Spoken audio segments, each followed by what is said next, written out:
to In the Footsteps of Politics, the show which aims to take the broadest view of politics and people's lives. We will talk to some of the most interesting people about how they got to where they are, their successes and their failures. We'll talk to politicians, activists, writers, artists, and anyone with something of value to say. If they want to talk about their personal politics, they're absolutely welcome to, but in general it's a broader conversation, more interest in the intersection of politics and policy and where politics actually matters for the people. I'm Peter Newman, your podcast host. I've been a teacher, a journalist and a political candidate for over 20 years, and now I'm here to welcome you to go in the footsteps of politics.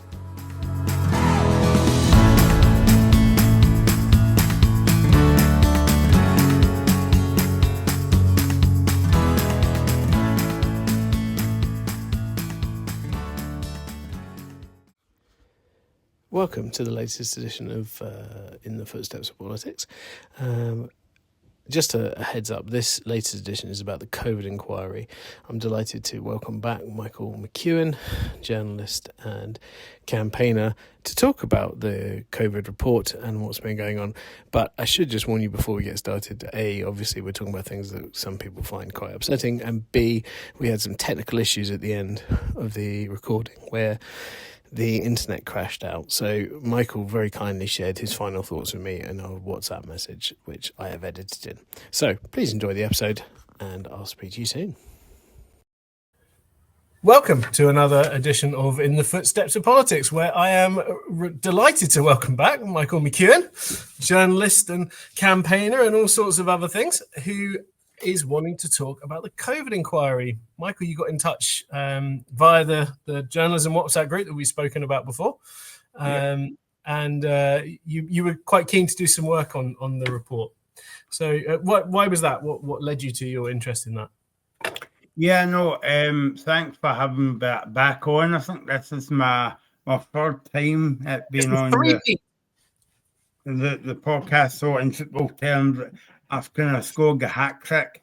And I'll tell you what, it's the only time in my lifetime that I'll score a hat trick as well. But no, I thought it would be good to do a podcast to look back at the COVID inquiry report and the findings as well, because that came out at the tail end of last week.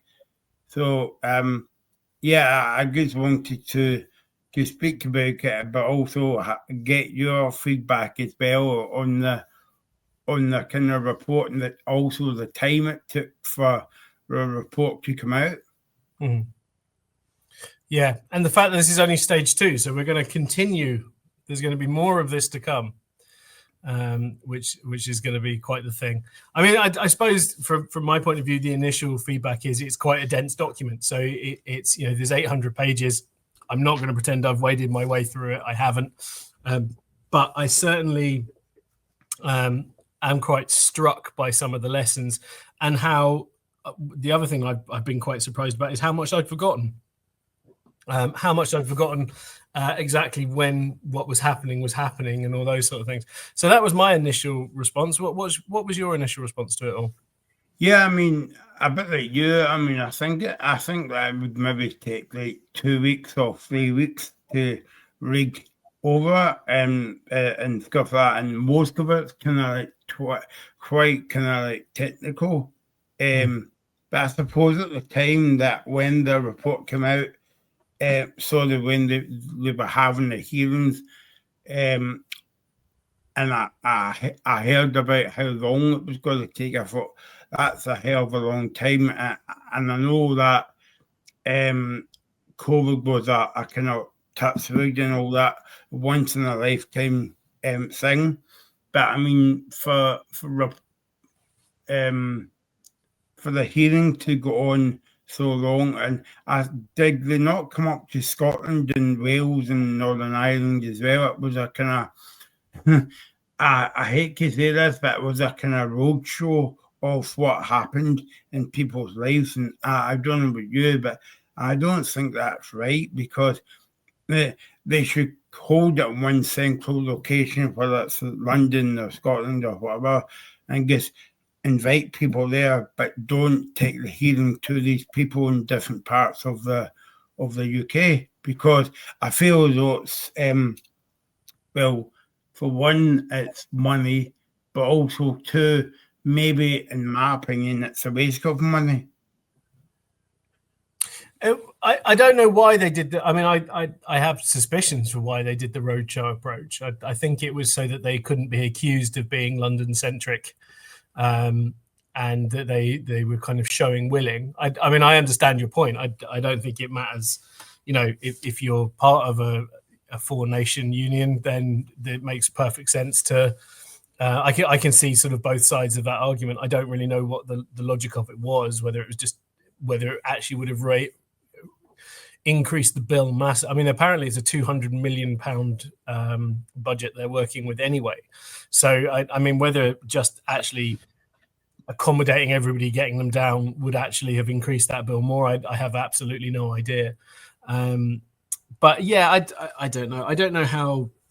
I suppose I probably ought to say I find the COVID thing very difficult. Actually, it was pretty responsible for me getting involved in politics in a kind of more meaningful way, because I was so angry by what was happening, particularly at UK level.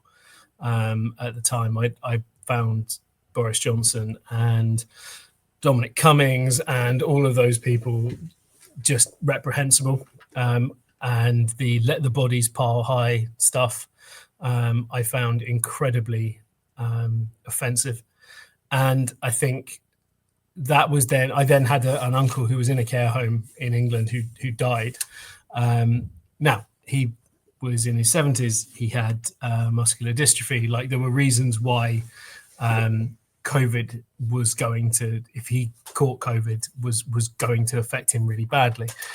But I still feel that a lot of people were sacrificed on the altar of their incompetence, and frankly indifference.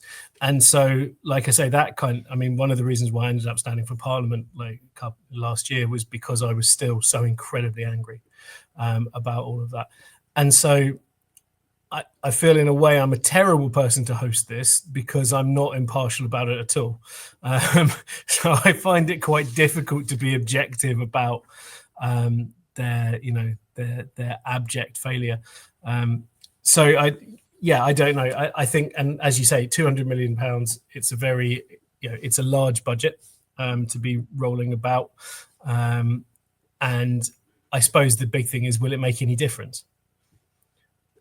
No.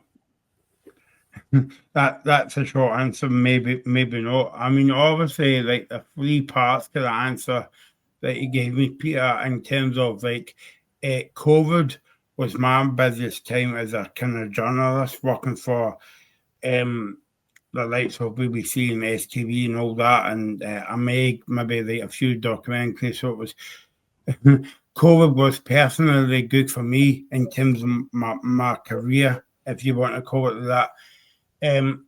I think, I was similar to you. That I had a pal went into a home, and it was about that time that the government said, "Don't come out your room." And remember, they were saying that to old folks' homes, like, don't come out your room because you'll mix it. But obviously, he did come out of the room, and then he got kind of like passing away. And there was a lot of funerals that I missed during COVID because of like lockdown. And by the end, incidentally, a lot of these funerals weren't to do with COVID. It just so happened it was about COVID time. As I say, that the man that went into the home, he was the only one that I knew that had COVID and basically sadly passed away. And I think there was only 12 allowed in the service at the funeral. Yeah.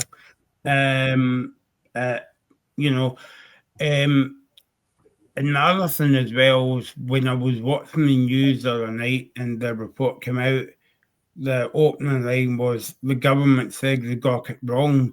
Well, I'm sorry to be flippant here, Peter, but we could have told them that without getting that report. So it doesn't have to be a big, massive document full of like 8,000 pages or whatever. But I'm just being funny there. To tell people that we got it wrong. We know that, but we got it wrong. Obviously, Nicola Sturgeon done a brilliant job, but I'm sure that if she was here now, she would probably put her hand up and say, "Yeah, I got something wrong." Yeah. And maybe the devolved governments as well, but the more so as the Westminster government. Now, it's not like for me and you to have a dig at them, or maybe we will, I don't know, but I think they were meant to set a good example, maybe not good, but an example anyway, and they actually failed. So if there was, if there was another lockdown tomorrow, touchwood there's not, but if there were, nobody would listen now, Peter, because they said, well, the last time the government said stay at home, and they were boozing up and down in street and having parties, and we were stuck in the house, and we weren't seeing any pals or family. So I'm not going to listen to them. And people miss out and stuff. Obviously, like your teacher and stuff like that, and a lot of students find it very difficult with their mental health, and I suppose that they're still finding it very difficult with their kind of mental health in some kind of way. You might be able to tell me better, but I'm just reading the reports, and that's what they're saying. So yeah, that's what I've kind of took away from it. Well, I think you've raised a number of points there that are absolutely spot on. So I think I agree. I think in general the devolved nations did well. I think that there was there's an aspect of the Johnson administration was the worst possible government to have at the worst possible time. I think you could make an argument that Theresa May, for example, not a politician I like in any way, but would have been much, much better as the Prime Minister, because for all of May's faults, she would have worked incredibly hard. She would have been all over the detail. She would have taken an enormous time and trouble to consult.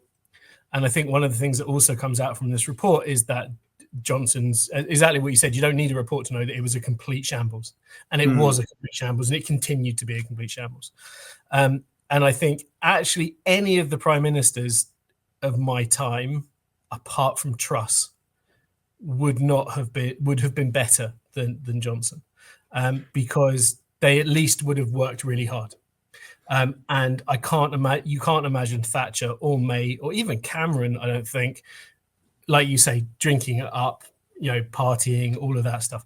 And I think that has eroded. And what I was going to say, like, what I think the pandemic showed was that political leadership really, really matters, significantly more actually than people think it does. And I absolutely agree with you that the fact that they were then behaving like that has done more to erode trust in politics than almost anything in my lifetime. Because now, how can you stand on a stage and say, this is what you have to do for your own good? Because they weren't following the rules. And everyone is getting lumped in with that. I don't believe for a single second that, like you said, Nicola Sturgeon's administration, actually the Welsh and Northern Irish assemblies, they weren't doing that. They were engaging in this in good faith. They were doing their best. And when our chief medical advisor was caught breaking the lockdown restrictions, she was gone. And they did act closely. Now, they did get stuff wrong. I don't think there's any doubt at all. But one of the problems is if Sturgeon had locked down Scotland and England was still open, the whole thing would have just looked bizarre. And so there was a kind of tail wagging the dog, whatever way you want to look at it thing. In terms of Scott, I would also say I think a voice that isn't heard, because this report opens with stories of families from the COVID inquiry who lost loved ones, and some of them are absolutely harrowing. People who lost both parents within days of each other and they couldn't go to the funeral, all this stuff. But one of the voices of the people that you never hear in any of these discussions is the people that actually really enjoyed lockdown. there's this kind of uncomfortable truth. Like you said, professionally, it was one of the best times of your career. Personally, for me, I live in the Highlands. I don't have any neighbours. I was shielding my mum, who had dementia, and we could walk up and down our drive without seeing anybody at all. I was teaching online. We, as a school, were very good at online teaching and had been doing it for years. So actually, the transition was pretty seamless. And our biggest problem was not the stuff that you hear about all the time. It was actually getting the kids back into school afterwards, because they'd had a lovely time, a lot of them. And it was really difficult to convince them that coming back to a classroom was actually an improvement. And of course, they were then also scared. Now, you mentioned the long tail on this in terms of mental health and stuff, and that's definitely there. Somebody asked me yesterday, actually, kids are exactly the same as they've always been. They still make exactly the same mistakes. They still say exactly the same things. They're still just as entertaining and as infuriating as children have ever been. But there's definitely stuff that has changed as well. The anxiety is off the charts. There's a real perfectionism with they won't try in case they get something wrong. And I would say that has increased massively. Now, I don't know how much that's social media and how much that's pandemic, but of course the two things are so overlapped. And the other thing that you encounter a lot is what I would call really quite extremist points of view. I mean, and I always sort of laugh about it and say, well, who knew that locking people in a house with unfettered access to the internet and, not being allowed out would have a negative effect. But boy, has it. And actually, that's less to do with children and actually more to do with there's a kind of whole Facebook granny generation of people that have swallowed conspiracy theories left, right, and centre. And I think that's having an enormous impact on our politics. In fact, I think you could probably argue reform is a pretty living example of what happens when you let people just feast on nothing but disinformation. So yeah, I think there's a lot of stuff you've raised there that are absolutely true. What was it like being in Glasgow during the lockdown? I think it might have been a wee bit busier where you are, just in terms of the geography. But myself, I was working from home. Nothing really changed for me, apart from maybe going into meetings and all that. Facing having meeting with people and then go for a coffee after the meeting and all the usual things. And all my meetings were on Zoom or Teams or whatever. So I really wasn't kind of out. Incidentally, as you know, Peter, I've got cerebral palsy, but cerebral palsy wasn't on the shielding list. Now, I don't know if you knew that, but cerebral palsy is a kind of, obviously it's a physical disability, and I was very surprised to hear that, to see that wasn't classed as a kind of, because the government sent out a list of different disabilities or various disabilities or mental health issues and all the rest of it, but cerebral palsy, or as I call it, CP, wasn't on the list. So I think that's quite weird. But I think even though it wasn't on the list, people with cerebral palsy were shielded anyway. So I think, I wasn't in the city for the best part of maybe a year, 2 years. Maybe one day at the weekend I went into Glasgow and all that.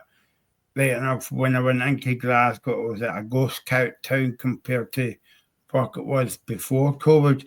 And maybe you could say it still is a ghost town, because a lot of businesses and all that were shut down.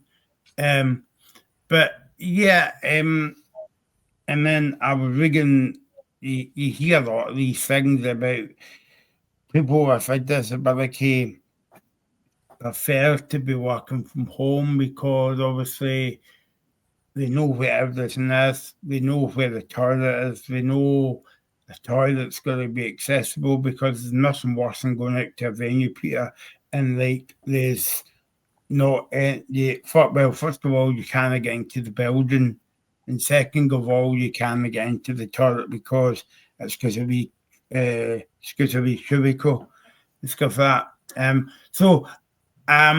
Yeah, it's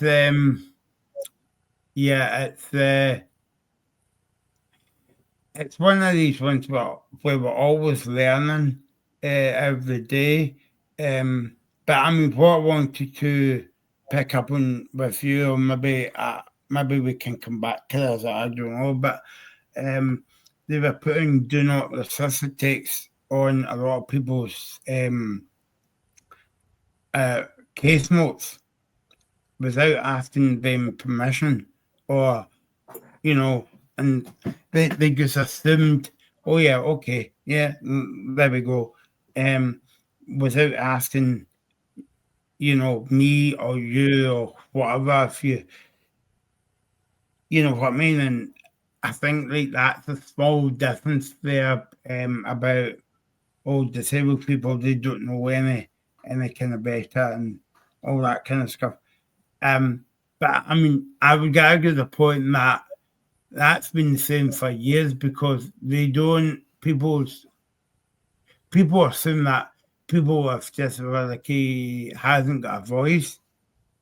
And that's not true, because obviously, me and, probably, pupils that goes to your school and all that kind of stuff. So yeah, maybe I'm just rambling there, but you know the point I was trying to get at. That's No, I think I totally recognise that point. I think I didn't know that they were putting DNRs on people. I would be very surprised if that wasn't illegal. But again, as you said, I mean, you're drawing a kind of wider point in there, which is that, of course, the thing I would say, and it is an opinion, it's not a fact, but I believe that they treated people as though they were disposable. I'm absolutely, and I think it was the old, it was the disabled, it was all of what COVID did was it shone a spotlight on those inequalities that exist all the time. And what you saw was, particularly from Westminster, that they were absolutely fine with that. That was, the Cummings saying let the bodies pile high, and then they denied vigorously, and then later on had to say, yeah, no, we did actually say that. There was an absolute decision taken that these people mattered less than others, and that if you sacrificed these people, then the report claims that Johnson's decision cost 23,000 lives. And I've heard, expert scientists saying that that's actually a little unfair, because there's so many other factors at play that you can't really say that. But even if it's half that, even if the report has overestimated it by half, you're still saying that 12,000 people were expendable. I have enormous issues with that. I think as well that if you were going to maybe sum it up, I don't know, like you would maybe say COVID shone a light in it. Now take for instance our industry, like we two journalists, right? And you've heard a lot of reports during COVID about people being discriminated against, or people being having DNRs put on them, or stuff like that. And it's very good that we are highlighting it now. And I say we because obviously I'm a journalist, but I've also got a disability as well. But I'm sorry, but the issues has been going on for about 30, maybe not 30 years, maybe 10 years, maybe 30 years. And it's good shining a light on it then. And every time I saw that report, I'm like that, well, yeah, it's good that you're highlighting it now, but why did you not highlight it many years ago? Because it's been an issue. It's one of these ones where if COVID didn't happen, maybe me and you would have met, I'm not sure. But like if COVID would have happened if COVID wouldn't have happened, these issues wouldn't come to the fore. Yeah, it would have been allowed to. Like I say, I think that's why the shone a light metaphor is right, because it's like you say, I didn't see anything new under the sun. I didn't see anything. One of the things I found in some ways quite irritating, you had the Black Lives Matter protest, you had the Sarah Everard protest, you had, and what you're actually saying there is women, people of color, people with disabilities are discriminated against. Well, that is not a news story. That has been happening forever. But maybe it needs that catalyst of something where people have got the time to actually see and go, good God, this is an injustice. Because the other thing is, we're slightly moving away, because I want to talk to you a little bit about the journalism thing. It's really important. But like, what you really saw was there was an absolute class division as well. You really saw how middle-class people, journalists, professions, whatever, could work from home. And the delivery drivers and the supermarket shelf stackers, and the thing that actually that they're at the base of society's pyramid, and they're certainly at the bottom in terms of income. They're incredibly vital. If you take away the CEOs of tech companies, we all do fine. If you take away the people that are delivering your Amazon parcel, you've got a real issue. And that's something that seems to have been forgotten very helpfully as well, quite quickly, that we haven't actually gone and lifted up these people. People were quite happy to clap for nurses and all the rest of it, but not actually give them a pay rise. And so I think that there's been a lot of, like I say, they revealed a bunch of issues that we knew were there, but the issues fixing them seem to be remarkably kind of absent.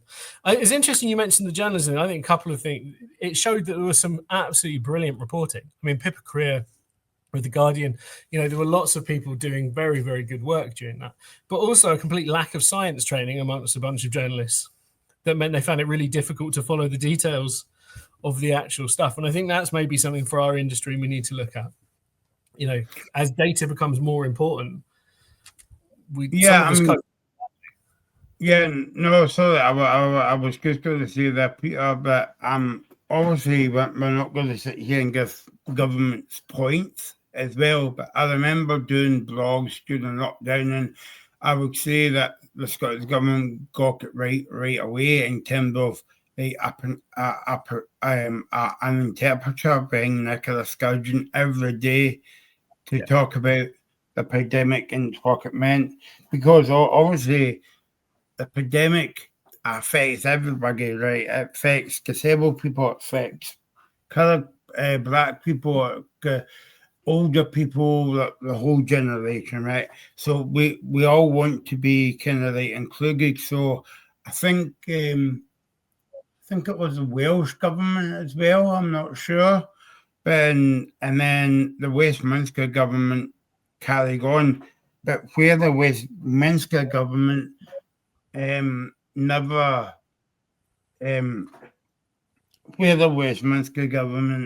didn't do diligence in a way was, they had an interpreter, but if you want to watch the COVID briefing from the Prime Minister, you've got to switch over to another channel. Whereas if you watch Nicola Sturgeon on the I can't remember where it was on, say the BBC Scotland channel, where the interpreter was in the same room as her, behind her, and every time the doctor spoke, or the Deputy First Minister spoke, or the head of police spoke, she always moved to where they were speaking. So I think like the government got that part in terms of, there's no like them and us, it's everyone together, basically. Yeah, I think the devolved administrations I think they absolutely are better at that than the UK government. Like I say, I'm not impartial on this stuff, but I genuinely think they are. And I think it's partly a product really of the fact that those are quite new. They're 25 years old. Most of the people that are MSPs or MAs or MLSs in the various things are they had jobs before they became politicians. Relatively few of our sort of political class have not had a job. And I think also because we're just much smaller countries. You know, it's much easier if you're in Westminster to be, you know, you've got 50 million people. It's much easier to be divorced from that. Whereas in Scotland, Nicola Sturgeon's, you know, part of 6 million, and you see people on the street who would have kept a, you know, who would have said "Oi," and I think there is a genuine kind of. I think there's just a closeness to the population that means that they do think about stuff like interpreters. They do think that it's actually just hardwired into it.